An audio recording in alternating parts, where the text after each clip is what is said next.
for joining the Broadway Drumming 101 podcast with your host, Clayton Craddock.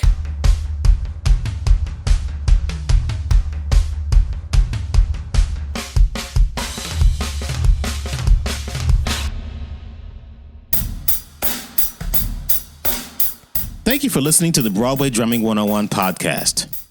Head over to the Broadway Drumming 101 YouTube page where you'll find unedited conversations that I've had with some of your favorite musicians. On the YouTube page, you're going to find bonus content that I don't feature on my Instagram page or here on the podcast.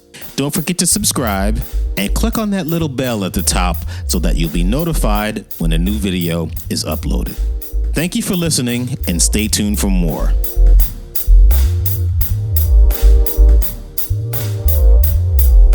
Right now, we're recording on December 9th of 2021, and Rich is opening a show called Company, and this is his 11th show, you said? Yeah, and obviously, like, I suppose the majority of people who have opened or are about to open a show this season, it's got all that extra meaning because we had done 9 previews and were scheduled to open on Stephen Sondheim's 90th birthday. So that would have been a huge event. And instead, it's a very, very bittersweet difference. And I would only say sweet because, of course, this tragedy of losing Sondheim is huge, but what an amazing life. And if you have to, have a long, incredible, fruitful life, he's a symbol of that. So it's a huge deal. And I've done a lot of Sondheim, and I might have mentioned it before that I was lucky to do a bunch of his shows where he was very involved. This has a lot of meaning, and I'm excited. And as you and I just said, the pressure's off a little bit because all the critics have come, but tonight is just going to be fun. And then the reality of how much reviews matter is hovering in the air, but we'll see. We'll see. It's gotten an incredible response so far. So there's that. So now that your show is open, what do you look for when hiring subs for your show? The first thing, and beyond the obvious basics of just someone who has shown in some way or another that they're comfortable playing shows. Ideally, that they've played something more or less at the level of Broadway. If they haven't actually done Broadway and subbed on other shows, they've done some tours. They know what it's like, because just being a great drummer is not going to put somebody on the top of the list. All the elements that you and I have talked about and you've spoken about at length with your other guests that are beyond just being a good drummer or even being a good versatile drummer are key. You really have to be comfortable with the regimen and the way shows work. Even if you're not doing it night after night, you're looking for a sub who's comfortable in that situation, who's comfortable adjusting to different conductors, who knows the best processes for them to practice the show at home so that when they come in, I can't say that I've ever memorized a show before I came in. I might have had to if I did a show where you're on stage. I think Paul Pizzuti talked about coming in for Larry Lelly on $1 Million Quartet. Is that the name of it? Where you're on stage, there's no music, you got to play those tunes. But if you're not memorizing the show, you got to be really comfortable with those tunes, have them in your head. You've practiced it over and over again. I can say without a doubt, and I'm sure you would word it pretty much the same way when you're practicing it at home and you've got the setup just like the setup in the pit or wherever the drummer is playing, you practice it way beyond the point of you being sick of hearing those tunes. Because when you come in, for you want to be able to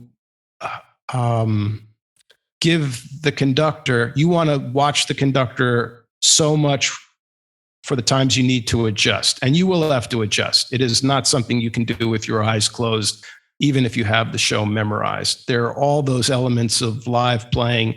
Things can change. Certainly in my show, there are subtle musical things that happen that, there's a reason why our show wouldn't be on click. The other side of that coin is you want to make sure your subs are comfortable enough with the show so that they're watching the conductor, so that the conductor knows musically and also psychologically that they have the drummer's attention. Because one of the reasons why subbing on Broadway as a drummer is arguably the most stressful thing I've ever done in my life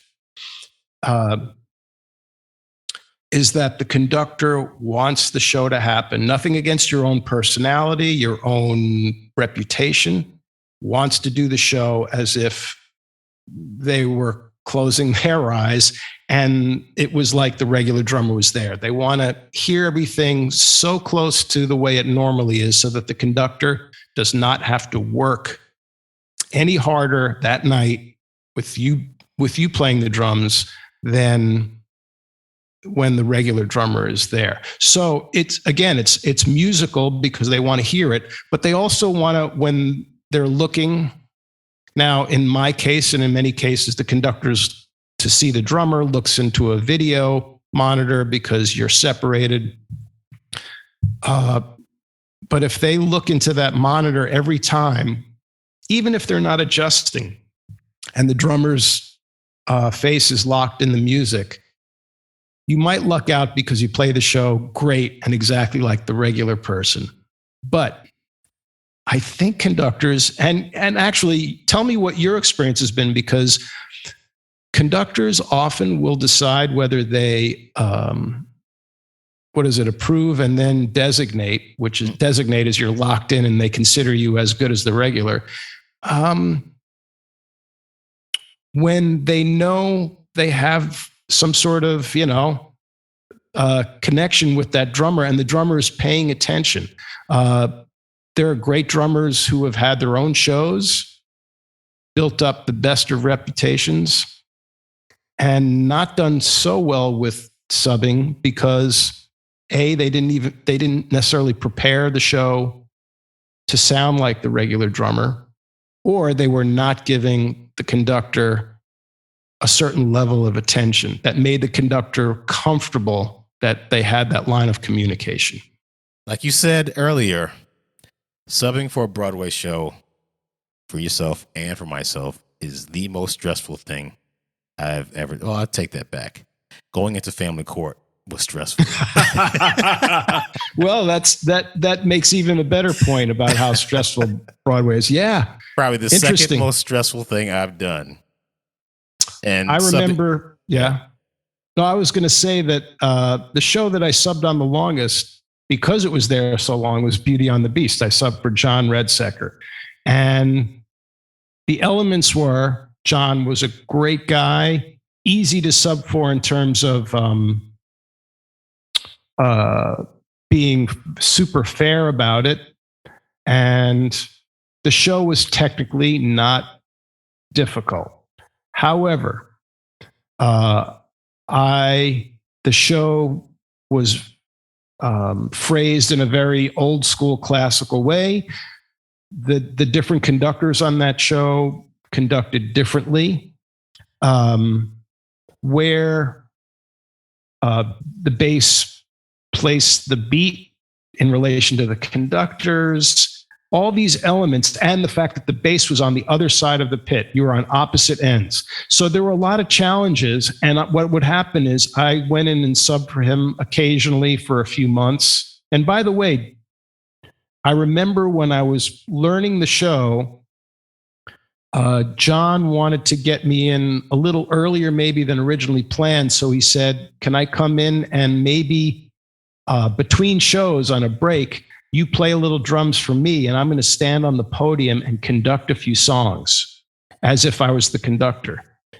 And I said, sure.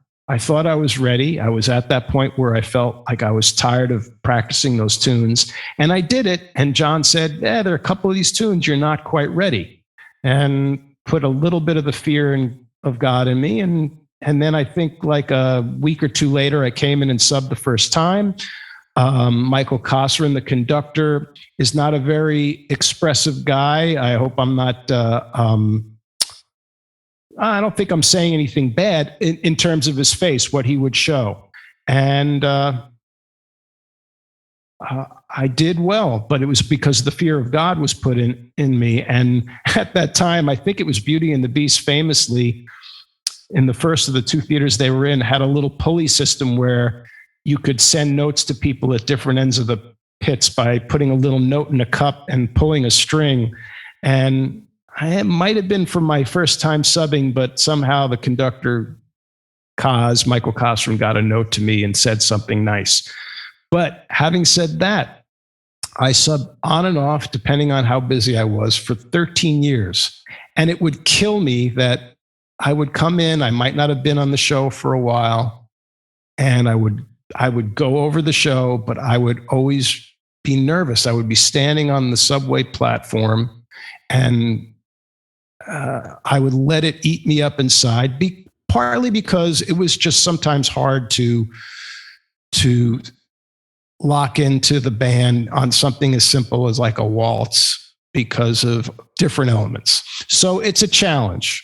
And it's frustrating to be so stressed out over something that technically is not that difficult.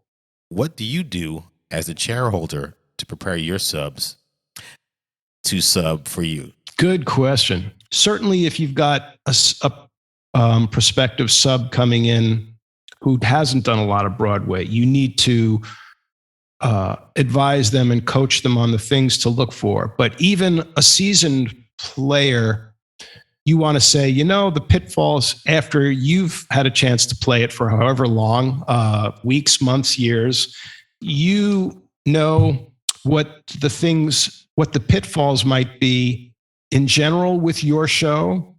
And you also will be armed with some information if other subs have come in and have struggled with some things and you go, oh, I never realized that would be the thing they'd have to worry about. But in general, if it's your chair, a couple of important things. One is mark your music appropriately. Now, that isn't to necessarily say overmark it. You don't want a lot of scribblings in and things that might only mean something to you. The great thing now, really great thing now, and as a matter of fact, tonight we expect to hopefully get a conductor cam, a recording of the conductor, which is a great device for subs. I think the best thing now, is the subs get a relatively virgin copy of the music. Let the subs watch the show. And as we all know, drum subs are going to watch the show more times than usually other instruments because of all the nuances you have to get. They're going to have their music, and they're hopefully going to have a recording of the show, maybe just the sound, but also a video recording of the conductor. And I've found that I could decide to be really good with marking my book super specifically. But what I've tended to do is rely on my subs to mark their books, to give them some room to mark their books the way they would give themselves notes based on what they hear when they listen to you play the show. So, of course, mark the music so that they have the right measures and they know, because our show, like any show, has evolved during the preview period where changes were made up until a few days ago. And you just don't want to forget those couple of things that have changed since the sub might have heard the show, and then they come in and, missing a couple of measures or missing how a vamp plays out could be minor, or it could be kind of disastrous, as you know. So you want your book marked up appropriately. But what's going to happen is if you get your subs a fresh copy of the music with little to no markings, let them ask the questions. It is their homework to listen to something and go, I listened to this and it doesn't really go with what is on the page. They'll either ask you what you're doing, or they'll hear you play the show more than once because you might have changed it and figure out, oh yeah, there's a little play here. Rich does it differently, this subtly differently each show. I'm going to ask him, but maybe that's okay. Or this doesn't go with what I'm hearing and what I'm seeing. Let them ask the questions. Keep a really good line of communication open with your subs. And back to your original question, I think subbing on Broadway is that step even further than hiring on Broadway. And we're at a point now where we want to get as much diversity in the pits as we do everywhere. However, the other element of making sure that the people who get those gigs have some sort of experience, that the experience counts. Let me put it that way. It's important because of how specific this type of gig is. Have you ever hired someone that hasn't done Broadway musicals before as a sub? No. That could happen, I guess. But I think that would be a rarity, and for good reason. And now this is not to say that there isn't a way to work your way up the ladder. And I would be the last person to say that just because I had a real slow climb from, community theater and all that stuff to dinner theater to bus and truck tours to bigger tours, all of that, you could make the leap much more quickly because of your ability and because of circumstance. That's fine. But when it's your responsibility as the chairholder to find subs, and if you're lucky in doing a show for 20 years and your pool of subs gets to be really deep and you're starting to give chances to people who might not be that seasoned because you figured out the way to make it fair for the conductor and for people to hear somebody that's going to do a good job. But you're picking your first few subs. First and foremost is you want somebody who's going to do the best job. And the easiest way to make that happen is to make sure that the person you have subbing has that experience. And if it's a catch-22 where they say, well, how do I get that experience?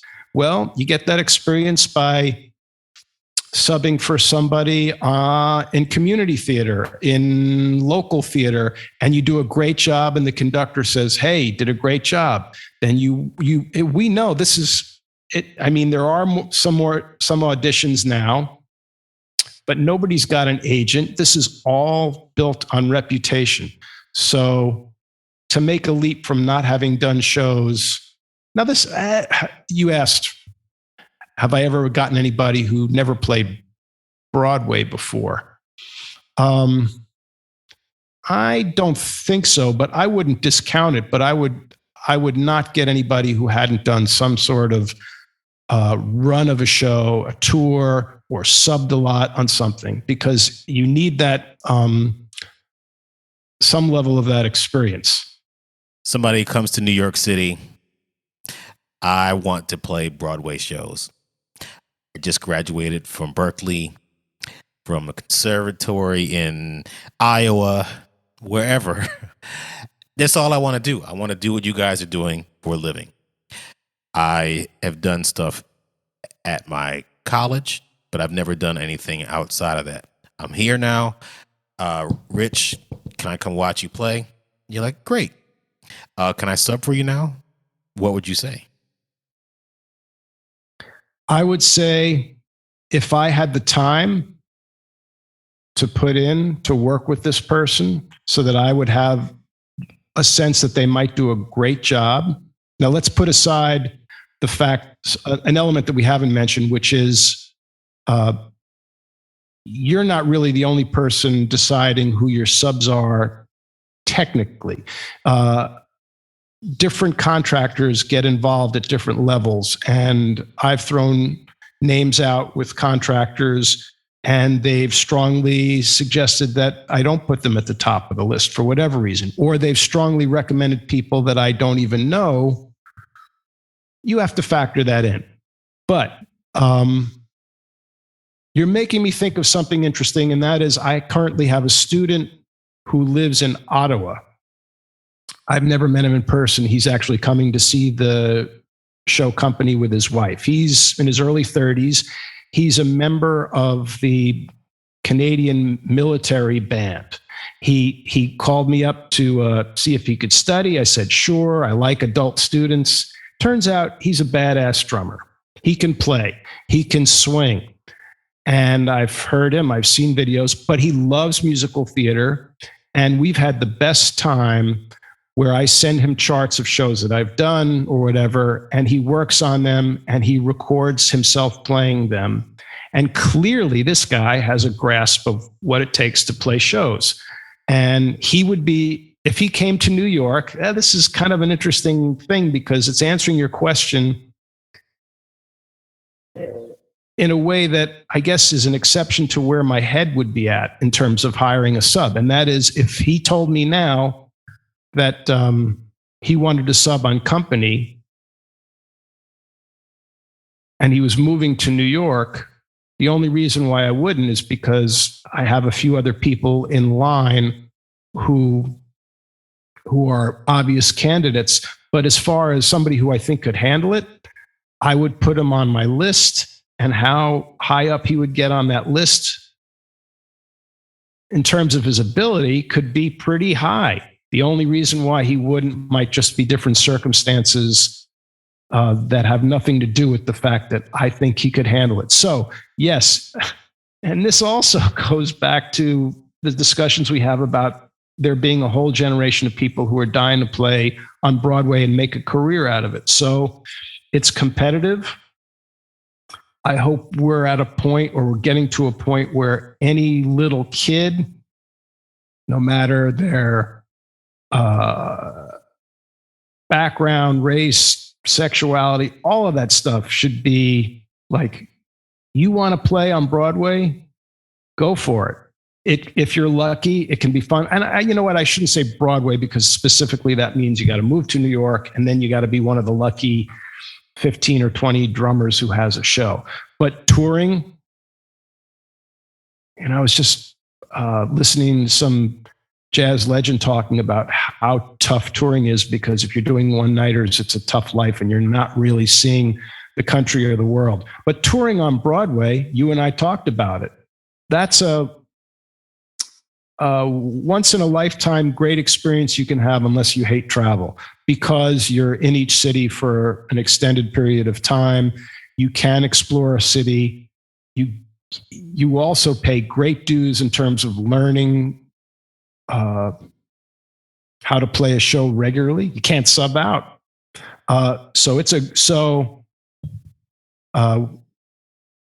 If you love playing Broadway shows, you should be, without a doubt, open to the world of musical theater, which is Broadway, tours, regional theater.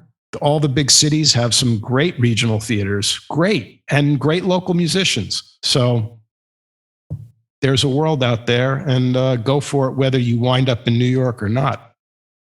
When you have subs that come in, do you do the John Redsecker, Tommy Igoe thing, and not necessarily conduct, but are there in the pit with them and have them play your show, or are you not that hands-on?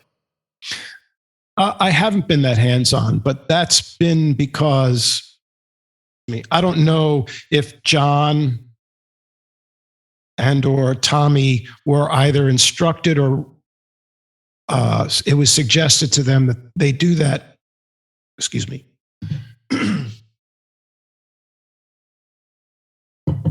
That maybe their conductors recommended that because that was their MO, or because in their experience they realized that it would be better that drummers got a little prep that way. But also, I was an unknown quantity to John Redsecker. I don't know how many other subs he had gone through, if he did it with the other ones, but I had subbed on Broadway before that. But I was still relatively new to the Broadway scene. The subs that I've hired, partly because they were shorter runs where I hadn't had a chance to go beyond 2 or 3 people. I've never done a show where I had more than 3 people who got a chance to play it. I'd rather give more work to a few people. It's kind of unfair to ask someone to go through the process of learning a show and then have them play it once, unless it just happens. The show closes. So the people I've hired were all seasoned enough Broadway people so that they knew, and you can also tell by the questions they ask, that they're preparing themselves properly. So I could see a scenario where, if I'm lucky, I'm in a long-running show and I've worked through 5+ people, and there's somebody who's shown that they could be a great sub but are a little greener.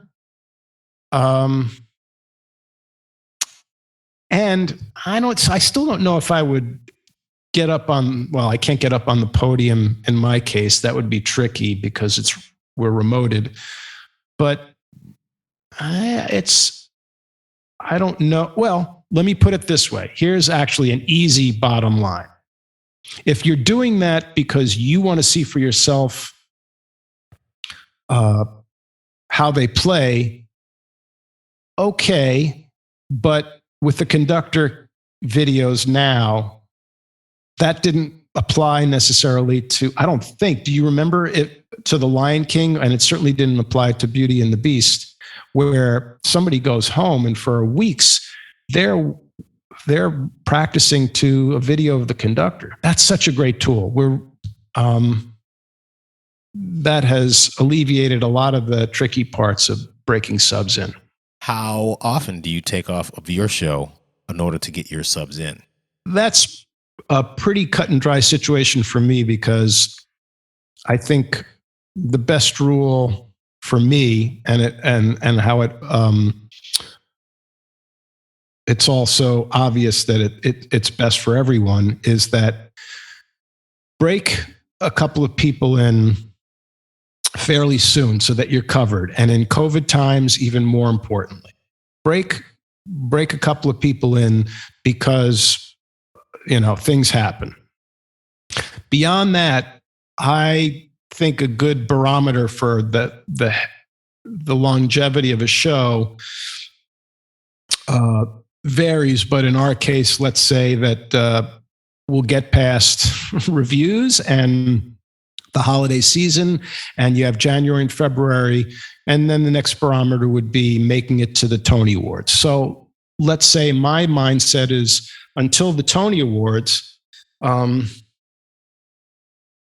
I, first of all, can't afford to take off much right now, and I think that applies to a lot of people. If I'm getting other great gigs, fine. If I really need to take an extra day off, okay. But mostly I'm going to try to be there because I need to be. And therefore, I've talked to several people that I would like to have sub, but I've made it clear to them that I might be happy to get them booked, but to ask them to come in and watch, certainly more than once, is something that's going to be down the line, well into the spring. If I have 2 people that are available, that have gotten approved and or designated and are eager, that's the other quality that I don't know if other people have mentioned this to you, Clayton, but something about when you talk to someone who's really confident and says, I'm there for you. I can get to the show within 30 minutes. That's another little element that's important. And I work my butt off to learn it. and they show enthusiasm, all that gives you peace of mind. It's still the proof's in the pudding once they play the show. But, if you're talking to someone and it takes some arm twisting to get them to sub, even if you want them to sub because they're so great, I'm very hesitant to have a deep pool of subs who only get to play the show once. When I did Beauty and the Beast, John was really nice enough to, when I didn't have my own show and he knew that I was available, he would give me a bunch of dates, try to give me a chunk of time when he could. And I think his pool of subs was deep. But I would practice the show if I hadn't done it for a while. And if I hadn't done it for a couple of years, which was the case a few times, I'd say, can I come in and watch you do it? Because things change. And then I subbed for Larry Lelly on the producers. I might have mentioned this, or maybe not, but I subbed for him after I'd done the tour for 2 years. 2 years, I did the producers. I, of course, knew it in my sleep, but I watched him play it a couple of times after I'd come back from the tour, certainly because any drummer would know that just because you know the show and you learn it in a similar process to the way the Broadway drummer learned it. Same directors, same music, pretty much. But you got to come in, and I had to learn it the way Larry played it. And Larry's playing even evolved in a way that I had to adjust. And then there was the added element that the conductor was maybe, let's just say, a little mercurial.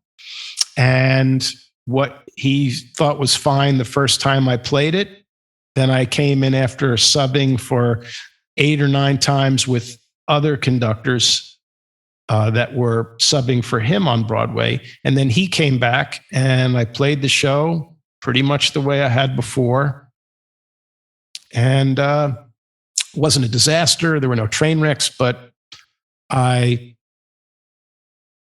was not doing exactly what the conductor wanted to hear. That's a singular different story, but it's complicated, man. And there are a lot of elements, and on your show, you're getting all this great advice. But one of the pieces of all that advice are you do the best you can, you use your experience, and nothing is a given. It's a big machine. It all comes back to that being a big machine, and the show is your primary responsibility to make it so that you're doing your best to give your conductor, more than anybody else, the chance to relax and feel okay, that who you're bringing in is someone they're comfortable with. You're not there to make your friends happy. Lord knows we've all wanted to give it to good friends who we like and or we think are great drummers, twice the drummer that you are yourself. I remember Buddy Williams calling me when he started doing Hello Dolly because I was on the short list of the conductor. And Buddy's great. He called me up. He said, and I had really not met him. He said, man, I don't really know you. And I got to find some subs. And I got 5 guys that I would love to give this to, but the conductor said I should call you. It was almost like, man, I don't really want you. I don't really know you, but could you come in and sub the show? And I was like, oh, thank you, man. That's really nice of you. I mean, of course, it made me feel good to know the conductor had recommended me. But hey, it was fair enough for Buddy. See, that's the politics of what we do. Sometimes the conductor or the contractor say, get so-and-so. Meanwhile, Buddy doesn't know me at all. And it's not even like my reputation is anything so great so that he go, oh, well, I can understand why they asked me to ask Rich. Plus, there's even the added element in his show that the star of the show was particularly happy to know that Buddy was playing the drums. And when he wasn't down there, if Bette Midler heard something slightly different, I think it was not uncommon for her to say, "Was Buddy out tonight, and why?" It's tricky, man.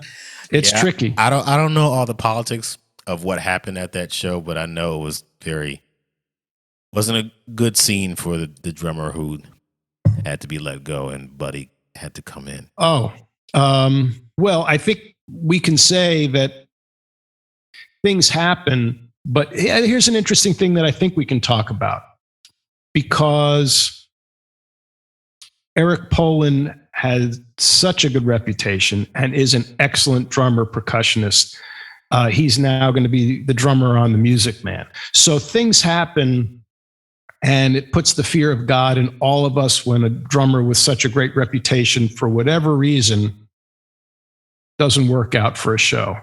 And many times it's for reasons beyond their abilities and the kind of person they are. Things just happen. But I think we can talk about it because, it was awful for Eric or anybody to go through that. But when you're as great as he is, you're most likely going to land on your feet because everybody knows that he's a huge asset.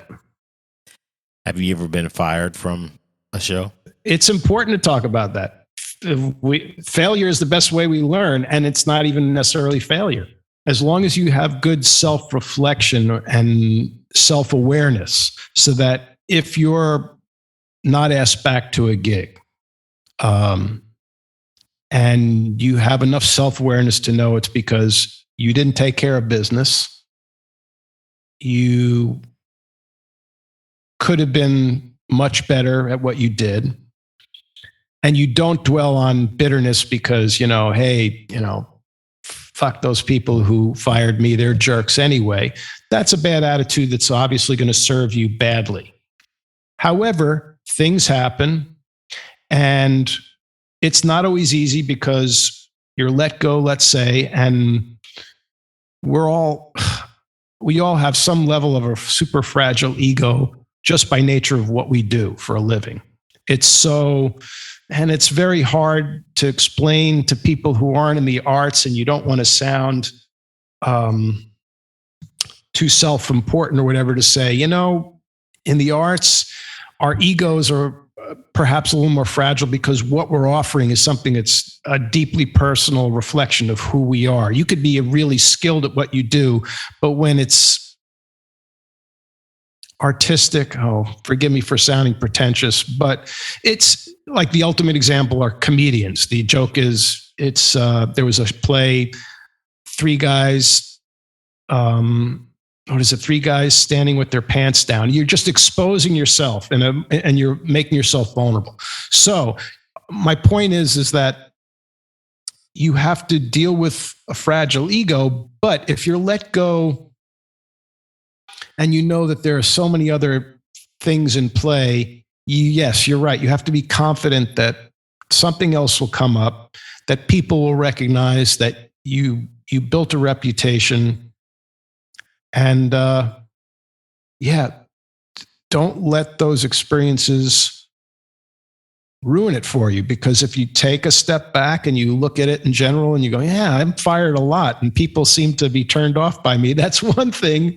But it's like, I've done pretty well. This didn't work out. I don't want to just point the finger and blame other people, because that's poisonous to anybody. And we've seen that a lot in our business. People who just are very quick to blame other people for their own career failures. But easier said than done. Have enough of an ego to not let those things stand in the way. If it's something you have to take stock of and get better at, fine, but also know that there are things that are political or that have nothing to do with you as a player, and move on. When you talk about what you do for a living, how do people see what you do for a living? Do they pity you? They're like, oh, that's cool, but when you get a real job, give me a call. Yeah, it is a weird dichotomy, if I can use that college term, but I think it's the right word. We were saying how, in one sense, unless somebody really has no clue about the arts in general, then at some level they'll be impressed because it's showbiz and you're playing drums. And it's funny, even as a drummer, people might have this thing about, oh, you bang on something and you're getting paid for it. Isn't that cute? But there are lots of levels with all of this, with being in the arts. But I think as far as perception to the public and even to our friends, I think a big determining factor is based on a sense of pop culture, and that just as actors have to deal with this all the time, it's the barometer is how big of a star are you? And unless you're in a high profile situation, well, that is how success is measured, as we all know, in a superficial way. If you're the drummer for Taylor Swift, you're a huge success. And you are. But that could be your only gig. And for whatever reason, before and after, you are anonymous in terms of the public. If you're a movie star and then suddenly you're not doing a lot of movies, they go, what happened to so-and-so? Boy, their career really tanked. And you have no idea. I don't know. I'm using actors because it's an easier way to illustrate this, but in a way, it's what we deal with. The actor might have done, as far as they're concerned, their most rewarding, their best work when they did a regional production of Death of a Salesman, but they were also in a minor Avengers character in an Avengers movie. And to most people, that's their barometer for success. For drummers or the musicians, if you're playing on Broadway, of course, people know what Broadway is. That's cool. But we're freelancers, and back to specifically your question, there's a combination of maybe admiration that you've made your life doing what you really love and not what you feel like you have to do. And you might be respected. I've had so many college friends say, you pursued your dreams and I really didn't, and I'm jealous. But there's also either a subtle or overt sense of, but I feel kind of sorry for you because it's a struggle. They know that even when I'm making a good living, and you said, we make a good living and we're only working 24 hours a week, but you and I also both know that you can't judge what we do the same way a 9-to-5 job. Right. All the preparation we have to do, we have to be there, and what it took to get where we're at. And also, you tell someone what our yearly salary is, our yearly gross. Then you say, but if I were making that and living in Peoria, I'd be doing really well. But I live in New York, right. And then I don't work much for 3 or 4 months. And it's hard to have a huge nest egg and save so that you don't worry about those times. So it's a real insecure life. So having said that, if you get to do what you and I do, and often enough, we have a level of satisfaction, I think, that we can be proud of, but other people perceive it still as like, I feel kind of sorry for you. Yeah, well, at this point, that's a cliche, but at this point in our lives, they know that's what we opted for. And I hate to say it, but there might be an element of pity from people that you kind of go, well, I don't have the time to explain everything that's involved so that pity shouldn't, I haven't really thought this through to articulate it, but you know what I'm saying. It's like some people, it's hard to make people understand what it is you do in the arts. Here's the bottom line. It's difficult to make people understand what you do in the arts, whether it's music, acting, and even behind the scenes, creative work, or even working on crews. Of course, that's super important.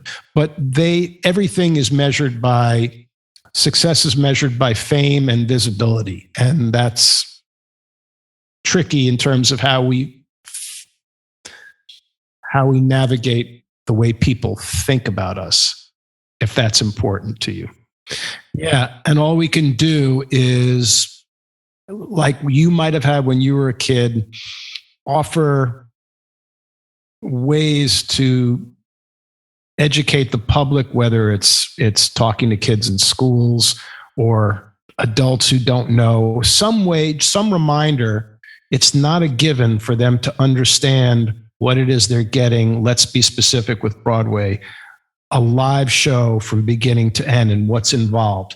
And if people stop to think about it on their own, they might get it, but still, all we can do to make people understand a little bit what it is that you and I do and props people do is somehow educate them and remind them, because always in the arts, in anything, the deeper someone has an understanding of what's involved, the better the chance there's going to be a broader way of enjoying and appreciating their experience. Let's use jazz as an example. There are elements of jazz that I personally think are very primal and people can enjoy. They don't have to be scared by like, oh, I don't understand it. I think there are things about it, just the sound of a walking bass could just strike somebody as being cool.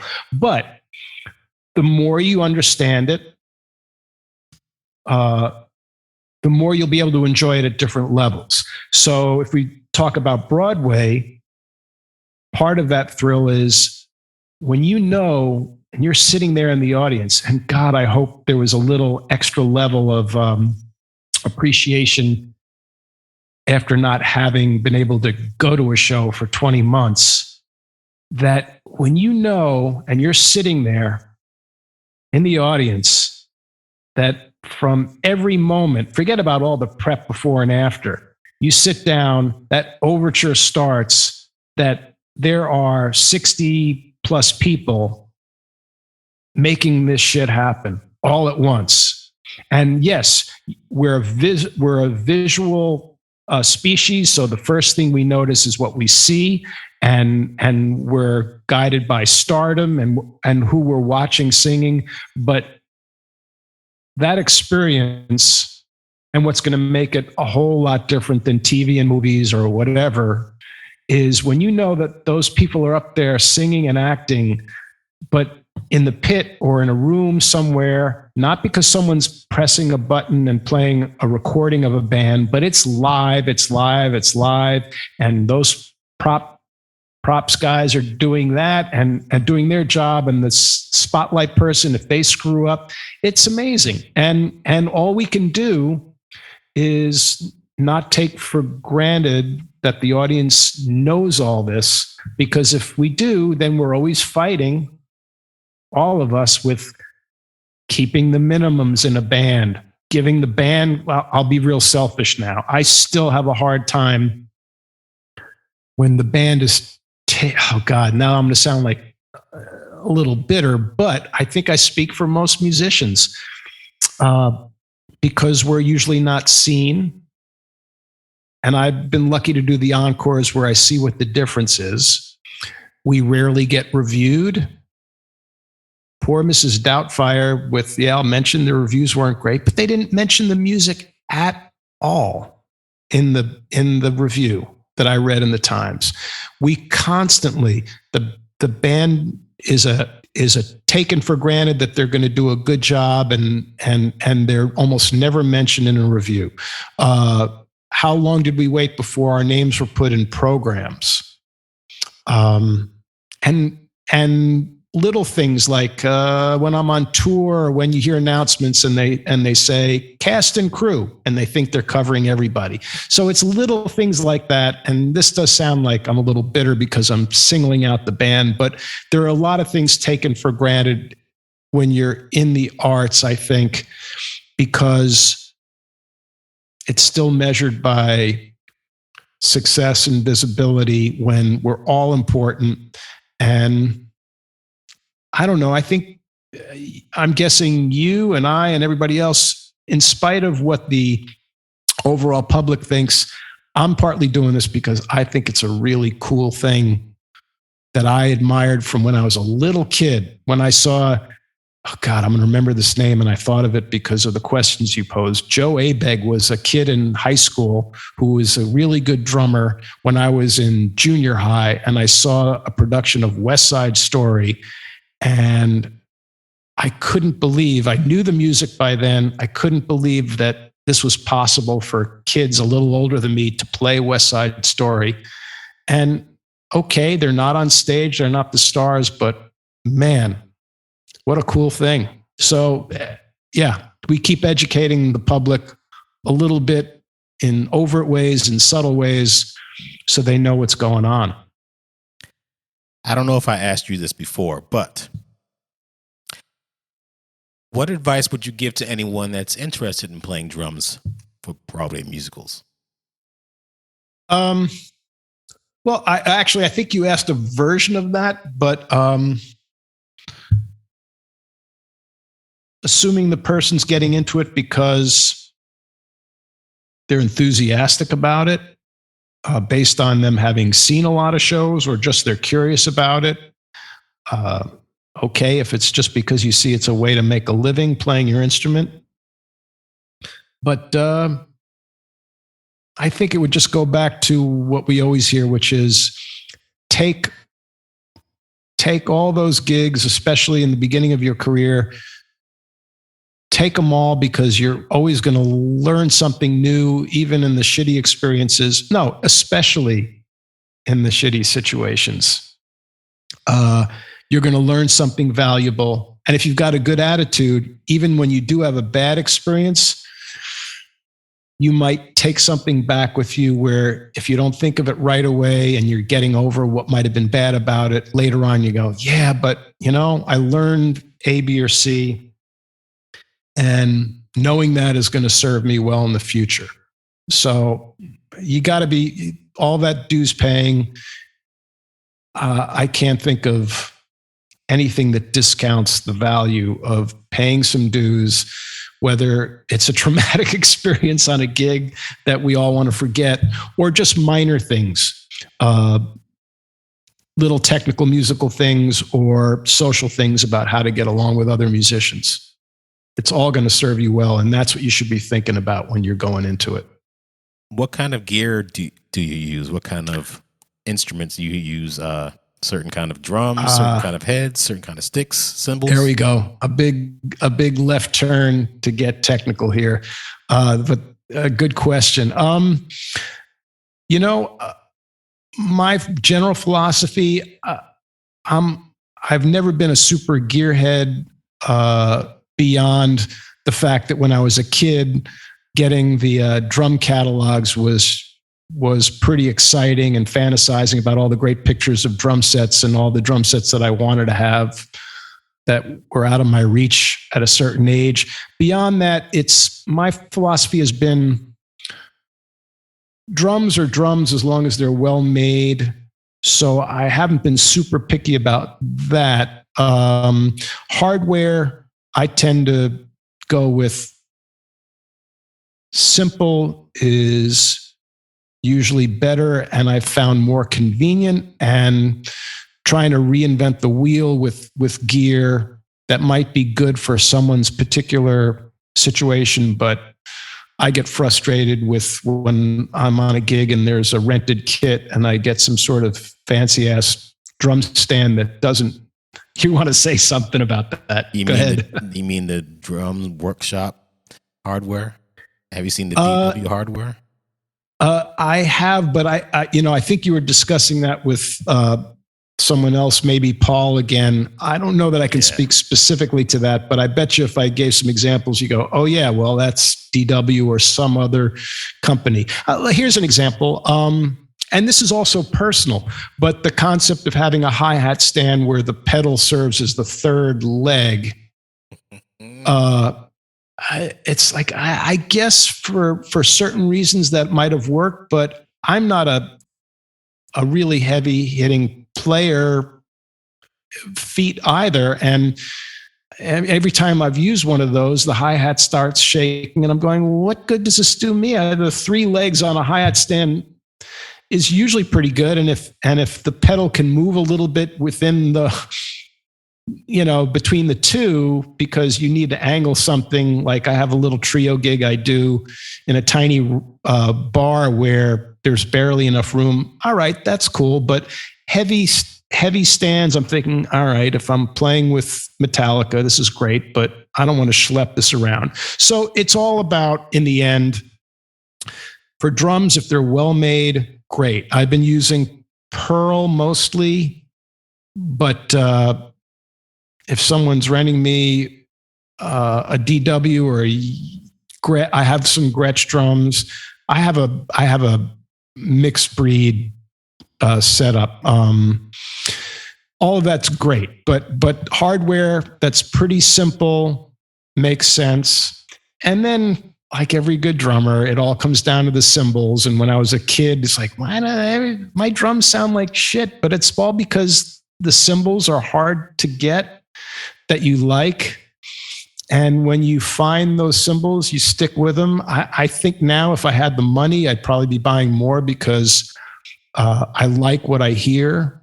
And certainly for a long time, it hasn't been all about Zildjian. There are other options, but I have my favorite cymbals on, if you want to be specific and talk gear, I've had a 20-inch Istanbul with a couple of rivets that I've used on almost every show because it's a great all-around cymbal. I'll tape up the rivet if you don't want that sound, but sometimes there'll be one and you'll hear it just enough so that it doesn't get in the way, and I just like it. Fast crashes, if I need that, a couple of good hybrid cymbals that serve good for a crash ride, a K from I think the 80s that I use that's 18 inches. And then I'll just throw in my little thing, my little personal pet peeve. Otherwise, I don't know what I'm contributing more to the discussion on this topic, is for splash cymbals. And because a lot of shows, I would say, man, almost every show I've done has a splash cymbal in it. And I never got into the sound of the little tiny ones that are 8 inches or whatever, because to me, they sound more like a novelty that was cool for, say, fusion or smooth jazz drummers with all these chops to have that extra sound. But if I'm obsessed about anything, it's to try to sound authentic to the time. And all those cool choke sounds and splash cymbal sounds from the 20s and 30s, I think there were some tiny cymbals, but a lot of them were 14-inch cymbals, even bigger. And so I've been using this 14-inch Zilco hi-hat cymbal for a splash on every show I've done. This is all for drummers who like the minutia of it, but I've used it and it's on a lot of recordings for every show I've had as where I needed a splash. Outside of your show, are you working on any musical projects at the moment or any other non-musical projects? Well, yeah, I've been, and you mentioned it, thank you for mentioning it at the very, very top of this. COVID being the mother of invention for many of us, I am doing my podcast, which is a little off the beaten path from a regular interview show, which I like, and we all like to talk, as you can see. So putting this down for posterity, talking to people about careers and stuff is very cool. But I was inspired as I learned to record myself at the beginning of COVID and trying to figure out how I could combine that with talking to fellow musicians.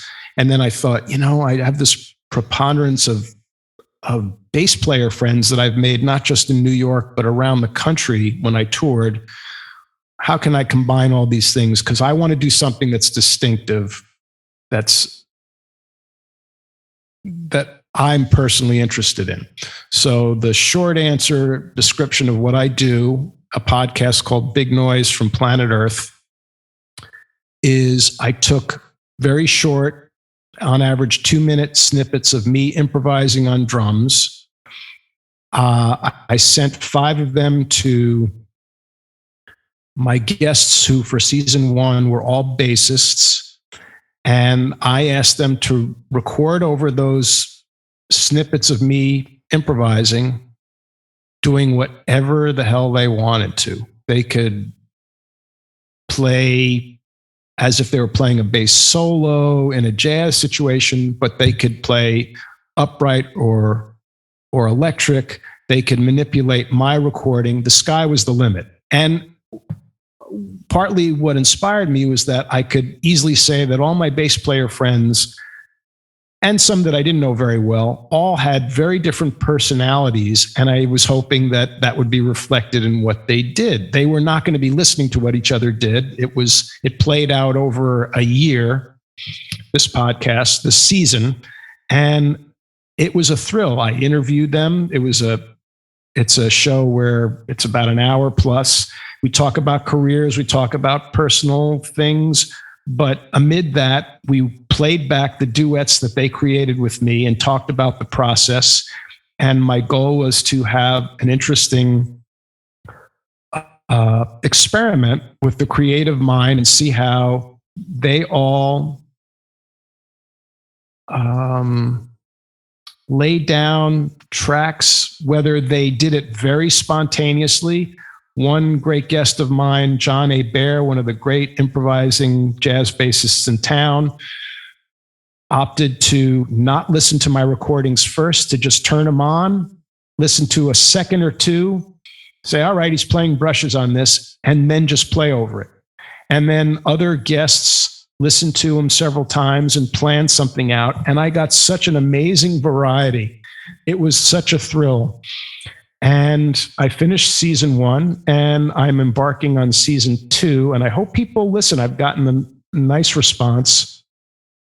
I'm asking different musicians, not who play one particular instrument, to lay down a third layer, which is interesting because it wasn't set up to be like a solo over a rhythm section.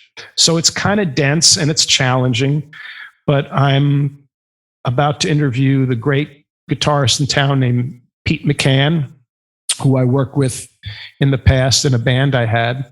And he sent me his newly created trios. And man, Clayton, it's just a thrill to listen to what these guys come up with based on these little improvs that I did where I played a little bit of a groove and then started to play freely. And so anyway, that's been my one big musical project.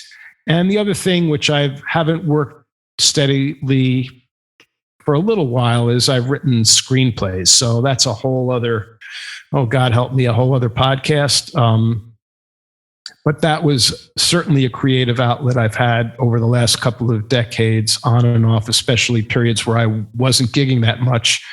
And I am still shopping around a couple of those. They're feature films, so it's a huge challenge.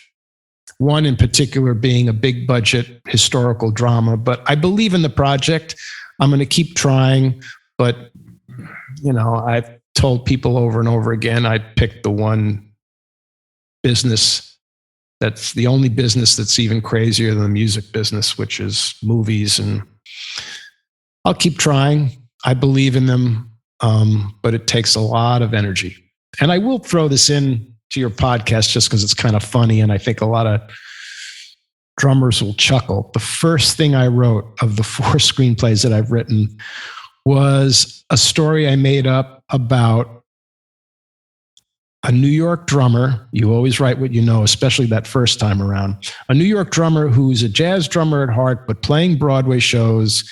And after Tony Williams dies, he finds out that Tony Williams' famous 22-inch old K ride cymbal accidentally winds up in the hands of a country and Western drummer who doesn't know what he has. And I made up the story because I was so frustrated with all the movies made about musicians that just didn't feel honest. And all I could think of was that filmmakers, as always,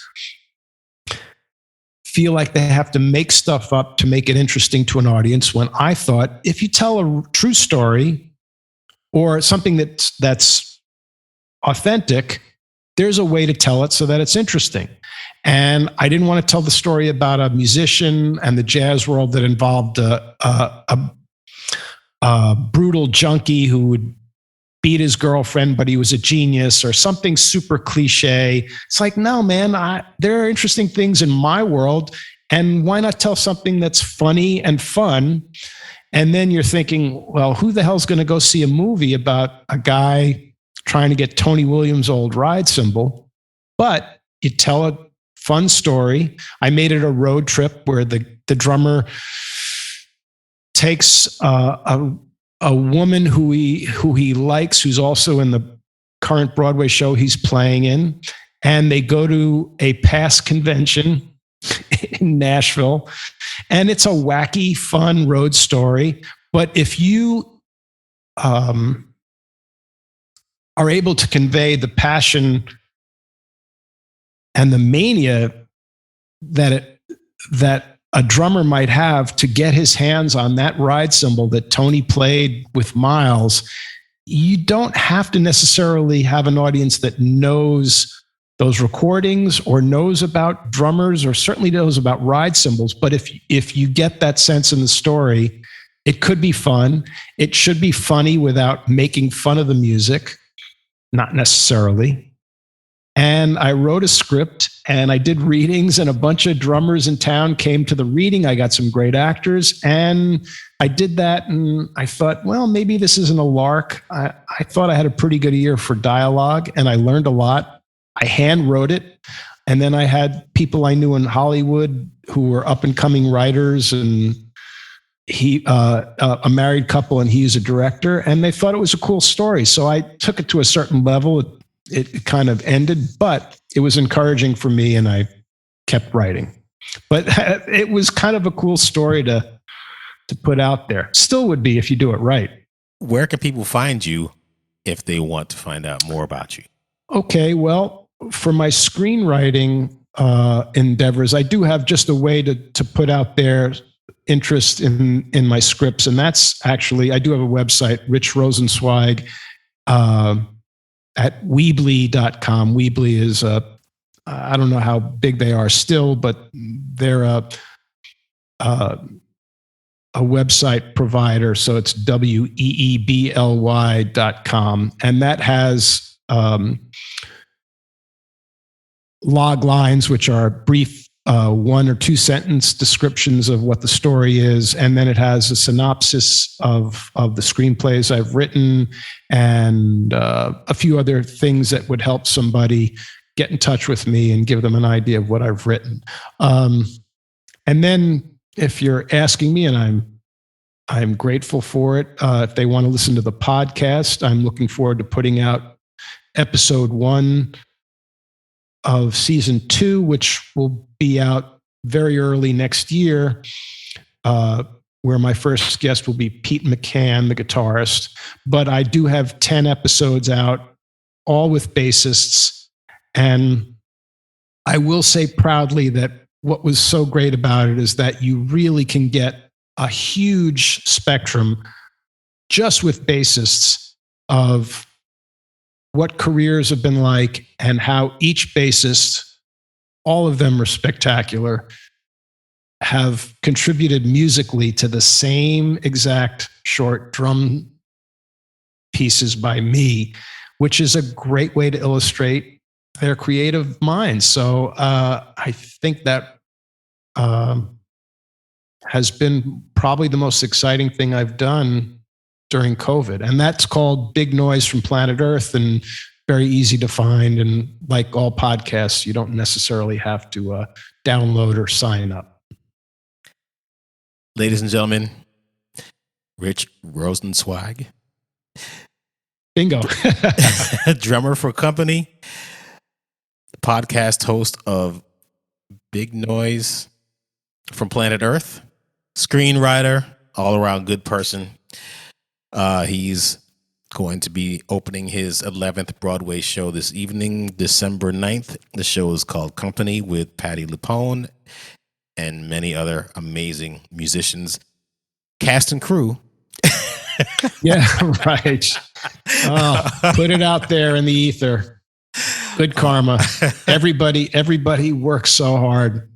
We all know that. Yeah. Well, enjoy. Hopefully you'll be running for 10 years.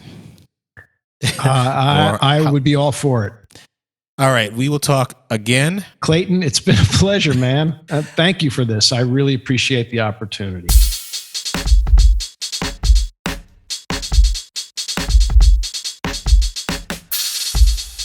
If you like what you hear on the show, subscribe to the Broadway Drumming 101 newsletter at broadwaydrumming101.substack.com.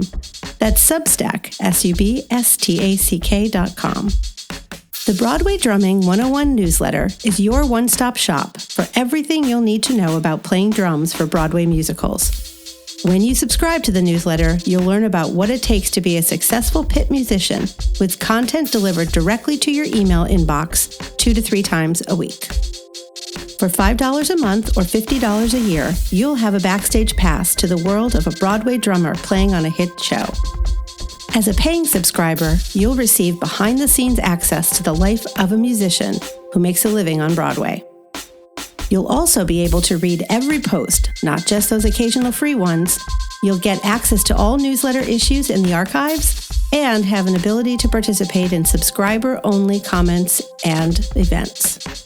If you become a founding member for a gift of only $75, you'll receive discounted private drum lessons and a 25% discount on future promotional products. If you'd like to make a direct contribution to the production of this show, you can reach us at Venmo at Clayton-Craddock, Cash App at Syncopated, that's CINCOPATED, or PayPal at Clayton Craddock. Any amount of support will be appreciated. Thank you for listening.